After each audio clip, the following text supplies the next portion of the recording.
तीखी और कड़वी हो सकती है। हो सकता है इससे आपको बोरियत फील हो, लेकिन ये सत्य है। नमस्कार दोस्तों, आज हम आपके सामने लेकर आएंगे ऐसी बातें जिनका नुकसान आम जनमानस को होता है और आम जनमानस जानकारी के अभाव के कारण इस तरफ ध्यान नहीं दे पाता है। जैसे कि अभी मेरे को अपनी फसल बेचनी है, लेकिन उस फसल को जब मैं बेचने जाता हूं तो मेरे को कहा जाता है कि सरकार के द्वारा तय किए गए मानकों के अनुसार आपकी फसल में ये कमियां हैं। और उन कमियों में क्या होता है दोस्तों, उन कमियों को पूरा करने के लिए हम लोगों को कुछ रेट में समझौता करना पड़ता है और हम लोग जो है अपनी फसल को बेच देते हैं। अब जब फसल को बेच देते हैं तो जो अधिकारी उस फसल को कलेक्ट करने पर लगे हैं उनके ऊपर उनके उच्च अधिकारियों ने कुछ मानक रखे थे कि आपको इस सत्र के अंदर इतने क्विंटल फसल जो है वो करनी है। और क्योंकि बाद के अंदर जब सरकार विधानसभा में होती है या लोकसभा में होती है तो वो उस फसल के ऊपर बातचीत करते हैं कि हमने इतना जो है खरीदा और इतना किसानों को भुगतान कर दिया। यही हमारे देश के लोकतंत्र की एक खूबसूरती है। लेकिन इसके अंदर जो कमी हमको दी गई कि मानकों के आधार पर हम लोगों को समझौता करना पड़ा। अभी हम दूसरी बात कर रहे हैं, जैसे आपने देखा कि सरकार जो है रोजगार पूर्ण रूप से नहीं दे पा रही है। वहां क्या होता है कि सरकार ने अपनी इस कमी से बचने के लिए हम लोगों को लोन देने की प्रक्रिया चालू की कि बैंक से लोन मिलेगा, जो आप कोई ट्रैक्टर चाह रहे हैं उसके ऊपर लोन मिलेगा, अगर आप कोई गाड़ी व्हीकल चाह रहे हैं उसके ऊपर लोन मिलेगा। मतलब कि आप किराया करिए, ट्रकों से किराया करिए, गाड़ी से किराया करिए, ट्रैक्टर से किराया करिए, या अपने खेतों की जुताई के लिए आपको ट्रैक्टर या किसी व्हीकल की जरूरत है उसके ऊपर आपको लोन मिलेगा। अब वहां क्या होता है, जब हम लोन की अपील करते हैं बैंक में तो हम लोगों को ये लगता है कि हम लोगों ने जो लोन मांगा है वो लोन देकर बैंक हमारे ऊपर एहसान कर रहा है। तो इसलिए जो है मैनेजर का एटीट्यूड देखने के बाद हम कुछ बातों के ऊपर सवाल जवाब नहीं करते। उसका नुकसान क्या होता है, उसका नुकसान ये होता है कि जब मैं अपनी भावनाओं को दबाकर जल्दी जल्दी ट्रैक्टर को ले लेता हूं तो बैंक वाले भी मेरे केस को आगे करने के लिए, क्योंकि उनके पास में ऊपर से आला अधिकारियों की बात होती है कि आपको इतना लोन जल्दी जल्दी करना है, क्योंकि हमारे लोन और हमारे लोन के दिए हुए ब्याज से ही बैंक जो है वो चल रहा है। दोस्तों, आगे की बात करने से पहले मैं विनती करूंगा कि अगर आप हमारे चैनल को सब्सक्राइब नहीं किए हैं तो सब्सक्राइब जरूर कर दीजिएगा, ताकि हम आप लोगों तक ऐसी बातें लेकर आते रहे। अब आप कहेंगे यार आज के युग में कोई योगी के ऊपर बात कर रहा है, कोई मोदी के ऊपर बात कर रहा है, हमारे देश के ऊपर इतने विवाद हैं तो ये क्या मुद्दा लेकर बैठे। ये मुद्दा दोस्तों हम आम लोगों का है। जैसे इसके ऊपर मैं आपको एक कहानी सुनाना चाहूंगा। एक बार एक पति कहता है कि मैं और मेरी पत्नी का रिश्ता बहुत बढ़िया था। वो कहते हैं कैसे बढ़िया था, क्या भाई जो चीजें जो है घर की होती हैं उसके ऊपर पत्नी बात करती है और जो मुद्दे बड़े होते हैं उसके ऊपर मैं बात करता हूँ। तो कहे जी कैसे, जैसे घर में आज सब्जी कौन सी बनेगी, कौन से कपड़े आने चाहिए, बच्चों को कौन से स्कूल में पढ़ाना है, इसके ऊपर पत्नी बात करती है।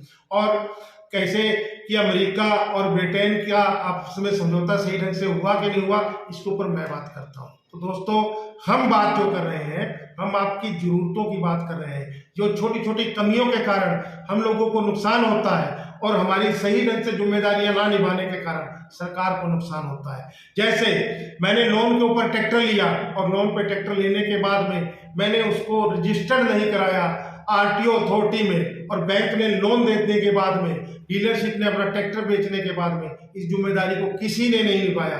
नुकसान क्या हुआ, नुकसान ये हुआ जो सरकार को बेनिफिट होना था वो बेनिफिट नहीं हो पाया। कारण क्या कि आपका ट्रैक्टर रजिस्टर्ड हो जाता, आपके नाम हो जाता, लेकिन बैंक ने आपको पैसा तो दे दिया, आरसी नहीं बनाई और उस आरसी पर लोन नहीं चढ़ा।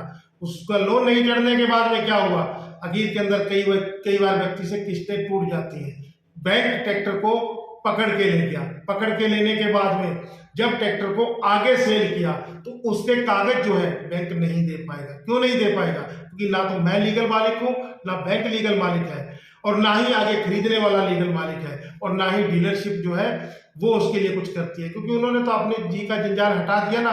और कई बार देखा गया है बेचने वाली डीलरशिप और खरीदने वाले क्रेता के बीच में कुछ पैसे का लेन देन उधार हो जाता है, जो मौखिक रूप से है। लिखित रूप से अगर उधार होगा तो बैंक लोन नहीं करेगा। तो बैंक को तो यही बताया गया कि हमने अपना सारा पैसा वसूल पा लिया है। दोस्तों, इस सब के बीच में नुकसान मेरे देश का हो रहा है। ऐसे ही हम लोग अगर कुछ और बातें हैं जिसको हम लोग रोज अनदेखा करते हैं, जैसे मेरे पास में कोई सड़क बन रही है, उस सड़क के अंदर जो मटेरियल लगाया जा रहा है वो मटेरियल को ठेकेदार ने सही ढंग से नहीं लगाया। क्यों नहीं लगाया?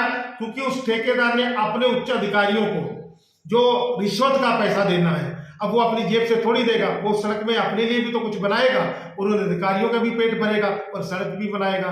तो क्या होगा? अधिकारियों का पेट भरता रहेगा, अपना पेट भरता रहेगा, सड़क का निर्माण जो है घटिया स्तर का होगा, सड़क टूट जाएगी। नुकसान किसका होगा? नुकसान दोस्तों हम लोगों का होगा, लेकिन हम लोग सोचते नहीं है। क्यों नहीं सोचते हैं? जब उस ट्रक से मेरा ट्रैक्टर, मेरी गन्ने की भरी ट्राली या मेरी गाड़ी निकलेगी तो टायर पंचर होंगे, टायर जब ऊपर खापड़ रोडों से निकलेंगे तो टायरों को क्षति होगी, ट्रैक्टर जब या गाड़ी ज्यादा उछलेगी तो उसकी बॉडी को नुकसान होगा। हम लोग जो है अपनी जिम्मेदारियों के प्रति गैर जिम्मेदार है। और बात क्या करते हैं कि इजराइल की जासूसी कंपनी ने 2019 में मोदी को लाभ दिया। अब दिया कि नहीं दिया, इसके ऊपर हम लोग चर्चा करेंगे। एक पनवाड़ी की दुकान पे, एक चाय की दुकान के ऊपर हम लोग चर्चा करेंगे, लेकिन जो हमारी नैतिक जिम्मेदारी है उनके ऊपर हम बात नहीं करेंगे। क्योंकि मैंने देखा है बहुत से ट्रैक्टर आज अनरजिस्टर्ड है, आरटीओ जो है उसके ऊपर कोई स्पष्टीकरण नहीं दे रहे, सरकार उसके ऊपर कोई स्पष्टीकरण नहीं दे रही। आपका बैंक के साथ में कोई डिस्प्यूट हो गया है तो आपको बैंक में जब कंप्लेंट करनी है तो पहला नंबर तो आपको लीगल कंप्लेंट का नंबर ही नहीं मिलेगा और आपको मजबूरन उन्हीं कर्मचारियों के साथ में माथा खपाई करनी पड़ेगी जिन्होंने आपके साथ फ्रॉड किया है। अब वहां पर क्या होगा? ऑनलाइन आप ढूंढने की कोशिश करेंगे, साइट सही ढंग से नहीं चलेगी क्योंकि इस सिस्टम को इस ढंग से प्रमोट किया गया है। और जब संसद के अंदर बात होगी, विधानसभा के अंदर बात होगी, तो वहां पर संबंधित मंत्री क्या बताएगा कि भैया हमने ऑनलाइन ये पोर्टल कर दिया, हमने सारथी फलाना फलाना नाम से एक ऐप लॉन्च किया है, अरे ये तो देख लो वो ऐप चल रहा है कि नहीं चल रहा है। अभी आपको किसी बात के ऊपर शिकायत हो जाए, आप मुख्यमंत्री को लिखेंगे, पुलिस कप्तान को देंगे, जिला अधिकारी को कोई पेमेंट एप्लीकेशन देंगे, लेकिन आप क्या देखेंगे? जब वो एप्लीकेशन संबंधित विभाग के पास आएगी, वो संबंधित विभाग अपनी मनमर्जी से अधिकारियों की तरफ फॉरवर्ड कर देगा। और अगर हम सरकार के पास में इसकी बात करेंगे, विधानसभा में जब होगा, हमने तहसील दिवस लगाया, हमने थाना दिवस लगाया, वहां पर इतनी कंप्लेंट का जो है निस्तारण हुआ। असलियत क्या है दोस्तों? जिन व्यक्तियों की समस्या है उसका कोई समाधान नहीं हो रहा, लेकिन फॉर्मेलिटी जो है वो कंटिन्यू की जा रही है और फॉर्मेलिटी के नाम पर विधानसभा पर इसी बात का चिंतन और व्याख्यान किया जा रहा है कि हमने जो है ऐसा कर दिया। मैंने कल देखा डीएम साहब की, हमारे लखीमपुर के डीएम साहब की एक पोस्ट सोशल मीडिया पे पड़ी थी कि आप अपनी समस्याओं का निवारण चाहते हैं तो आप फलाने तहसील दिवस में पहुंचिए। अब तहसील दिवस में आप एप्लीकेशन देके देखिए, कोई जिम्मेदारी नहीं उठाएगा। हमने एक चीज और देखी जिसके ऊपर मैं लगातार बात करना चाहूंगा, अलग से भी एक वीडियो बनाऊंगा। वो चीज क्या थी? हमारे जो ग्राम की पंचायत मित्र है, एक महिला है, अब उसके पास में हम लोगों ने कहा कि आप जो है मैडम हमको लिख के दे दीजिए कि मेरी माता जी के इतने लोग जो है वारिस हैं। अब वहां पर पहला नंबर तो मैडम मिलती नहीं है। अब मैडम का गया, अगर आप ब्लॉक में जाएंगे तो कहेंगे मैडम अपने ऑफिस में बैठी है, अगर आप ऑफिस में जाएंगे तो कहेंगे मैडम अपने क्षेत्र में गई है। वहां पर कौन बैठा है? प्राइवेट आदमी मैडम का कार्य देख रहा है। अब उस व्यक्ति को हम लोगों ने कहा कि आप अपनी रिपोर्ट लगा दीजिए। वो आगे से व्यक्ति क्या कह रहा है कि भाई सब आधार कार्ड और सब कागज पत्र लेके आइए। अरे भाई कहाँ से लेके आए? हो सकता है कि हमारे दो भाइयों का आपसी विवाद हो, हम उसके कागज कैसे ले आएंगे? तो ये जांच करने का विषय मैडम का है, लेकिन मैडम जो है हमसे ही आधार कार्ड मांग लेंगे। हम किसी भी संबंधित अधिकारी के पास में जाएंगे तो वो अधिकारी जो है इस तरीके से हमको डील करेगा कि हमारी जो चीजें हैं उसको हम ही प्रोवाइड कराएं। तो भैया अगर हम ही प्रोवाइड करवाएंगे, खाली साइन और मोहर लगवाने के लिए हम आपके पास आएंगे तो हमारा क्या फायदा? हम लोग कहाँ एक काम को करवाने के लिए हमको 10 जगह घूमना पड़ेगा या रिश्वत देनी पड़ेगी। इस सिस्टम के अंदर बदलाव करने के लिए हम प्रार्थना करेंगे कि आप एक मुहिम जोड़िए। हम उस मुहिम में आप लोगों के साथ हर प्रयास करने की कोशिश करेंगे। सबसे पहले तो आप अपने साथ में कोई अगर कमी हुई है, प्रशासनिक रूप से कोई कमी हुई है, बैंक रूप से कोई कमी हुई है, तो आप लोग हम लोगों को बताइए। हम लोग आप लोगों के लिए प्रयास करेंगे कि सबका समाधान हो और इस सिस्टम को सुधारा जा सके।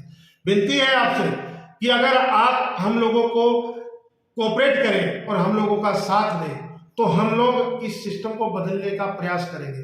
हालांकि अगर हम अधिकारी जो सिर्फ अपना पेट भरने पे लगे हैं उनको छेड़ेंगे तो वो अधिकारी हो सकता है उग्र रूप को धारण कर ले। लेकिन कानून की बात अगर कानून से की जाएगी, संविधान की बात अगर संविधान के तरीके से की जाएगी तो मेरे देश को लाभ भी होगा। जैसे ट्रैक्टर की रजिस्ट्रेशन ना करवाने के कारण, आरटीओ को पैसा न मिलने के कारण राजस्व जो घाटा हो रहा है, तो हो सकता है कि हम कुछ सिस्टम को दुरुस्त कर दें जिसका लाभ हो। और रिजर्व बैंक से भी हमारी बेनती है कि शिकायत करने के बाद निगरानी करने की बजाय आप लोग भी अपनी नैतिक जिम्मेदारी निभाइए ताकि सुधार हो सके, और सुधार होने का सीधा और सीधा लाभ आम जनमानस को होगा। छोड़िए जो ऊपर की बातें हैं वो नेताओं को करने दीजिए, क्योंकि आज हमने पहले प्रधानमंत्री मनमोहन सिंह को ये कह के उतार दिया था कि ये करप्ट सरकार है, प्रधानमंत्री बोलते नहीं है। आज मोदी पर भी वही आरोप लग गए हैं, कल को मोदी की जगह तीसरे को बैठाएंगे उसके ऊपर भी वही आरोप लग जाएंगे। तो दोस्तों, जब तक हम जिम्मेदार नहीं होंगे, जब तक हम अपनी जिम्मेदारी का निर्वाह नहीं करेंगे, तब तक सुधार नहीं हो सकता, और इसका सिर्फ और सिर्फ नुकसान हम लोगों को है। बैंक ने अपना लोन बेच दिया, डीलरशिप ने अपना ट्रैक्टर बेच दिया, अधिकारी ने अपनी फसल कलेक्ट कर ली, सरकार ने अपनी वाही लूट ली, विपक्ष ने अपनी जिम्मेदारी बनाकर अंदर खाते लाखों रुपए की डोनेशन ले ली। और हम लोग क्या कर रहे हैं आपको मैं बताना चाहूंगा। नशा मुक्ति केंद्र के ऊपर 25 लाख रुपए सालाना सरकार देती है, और उसके ऊपर अधिकारी जो है, जो अपने ग्रुप बना के लाखों रुपए की लूट करते हैं। ऐसे मैं बीसियों केस आप लोगों के सामने ला सकता हूँ, लेकिन सुनेगा कौन?